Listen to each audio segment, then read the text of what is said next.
Hey man, John Gruden back for week 4, man. Got my Masters gear on, man. Thinking a lot more about golf these days than I do about football because the football side of things is not going too well, if you know what I mean. Back in the Star Vegas studios, sponsored by Michelob Ultra. Let's get down to business, man. Last week we were 4-1. John Gruden 11-4 on the year, man. Looking good. I need to get picked up by these CBS douchebags, man. I'll tell you what, I could put some of these guys to shame. Anyway, man, let's get right into it. First matchup, of course, Kitty. Kitty's got a lot to do, so let's get her off the schneid. She's getting one in a matchup against El Jefe, man. This breaks my heart, man, because El Jefe, we want him to be 0-11 going into the matchup with Star, or 0-10 rather, going into Week 11 with Star, with a chance for two teams to have a perfect season this year, man. For Jefe, man, I think the Rams get well this week against Tampa. They were exposed by a rookie quarterback last week. They got to travel across the country to go play at the Rams. So look for his Rams to do pretty well this week, man. Kitty, Lindsey's got a tough matchup this week. Going up against a stout defense, and Carson in Seattle, man, that guy is one fumble away from riding the pine for a significant amount of time. I'll tell you, if I was his coach, I wouldn't put up with that mess. So, all that being said, man, it pains me to say this, but Jefe wins his first game of the season. Congratulations, Jefe. Go get him. Moving on to the second game, we got Star and Ben. Look, guys, Pat Mahomes, I'll tell you what, man.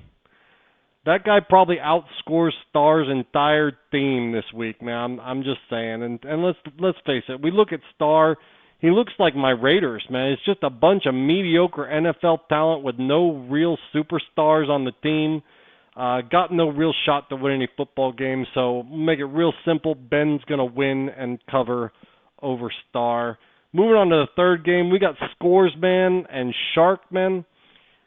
Look, for Scores, the Steelers could produce this week. They got the Bengals. The Bengals look terrible. We look for the Steelers to get back on track offensively. Smith-Schuster, and then, of course, Connor, the running back. Looking at Golladay, man, that guy's kind of a Jekyll and Hyde player. Last week he was playing against a bad Eagles secondary. Everybody said that Golladay was going to go bananas. He caught 2 balls for 17 yards, man. So you just don't know what you're going to get out of that cat. So, a little bit of a drawback for Scores Man there. Moving over to Shark. Man, I'll tell you what. The CBS site's got Lamar Jackson at 4 points this week, man. How's that possible? The guy's beating teams with his legs. He's beating teams with his arms. He's beating teams getting in the end zone. If that guy scores 4 points, I'm going to run the table and be, 10-3 this season? Not going to happen. Look for Lamar Jackson to score more than 4 points. And for that reason, I like Shark to win this game as well. Moving over to Hooligan and Outlaw Men. Look, Saquon Barkley, say what you will. It's a tough loss. But I got a news flash. He wasn't even the best guy on Hooligan's team. The best player Hooligan's got is Dalvin Cook, man. And I'll tell you what, he's got a tough matchup this week against that Bears defense. So a little bit less production for Hooligan, not only missing Barkley, but also with Dalvin Cook on the schneid. Look, we think Rodgers is going to play well on a Thursday night game, but these things are crapshoots. Most of them turn out to be duds, field goal kicking contests, maybe defensive struggles. So we'll see what kind of production Rodgers puts up tonight.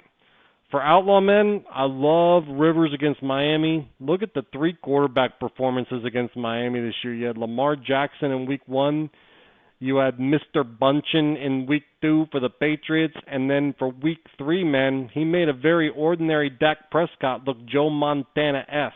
So look for Rivers to do big things against the Dolphins this week. I also like Eckler in that same game, man, for the Bolts. He knows he's losing his starting job next week when the holdout comes back. So look for Eckler to try to prove something to that coaching staff and go a little bit bananas this week. And then I love Jones in Green Bay, man. That guy's been vulturing red zone touchdowns left and right for the Packers. So look for him to continue his streak against a suspect Philadelphia defense tonight. So for those reasons, I've got Outlaw beating Hooligan this week. And then lastly, our game of the week, man, Mama and Fuff. Fuff's getting 4 in this one for Mama. I love Keenan Allen against Miami for the same reason I just said. Phillip Rivers should dominate, and of course we know Keenan Allen's his favorite target. I look for Sammy Watkins to bounce back into that Week 1 form he had for the Chiefs. They played Detroit. I think Mahomes is going to throw all over Detroit, and I think Sammy Watkins is going to be the beneficiary of most of that. And then I like Gostkowski against a Buffalo D that will probably bend but not break playing the Patriots. So they should stall in the red zone, giving the Polish soccer player plenty of opportunities to put points on the board, man. Getting over to Fuff's side, man, Beckham's got a tough matchup against the Baltimore D this week. Shepard should see Josh Norman in that Giants-Redskins tilt, and that's going to be tough with the rookie signal caller still there with New York. So some tough matchups for Fuff. Man, I got Mama covering this game and coming home with the victory. Hey, man, never too early to look forward to the Masters. We love golf, we love beer, we love Mick Ultra, and we love football, man. So you guys have a great week 4. We'll talk to you later, man. Bye-bye.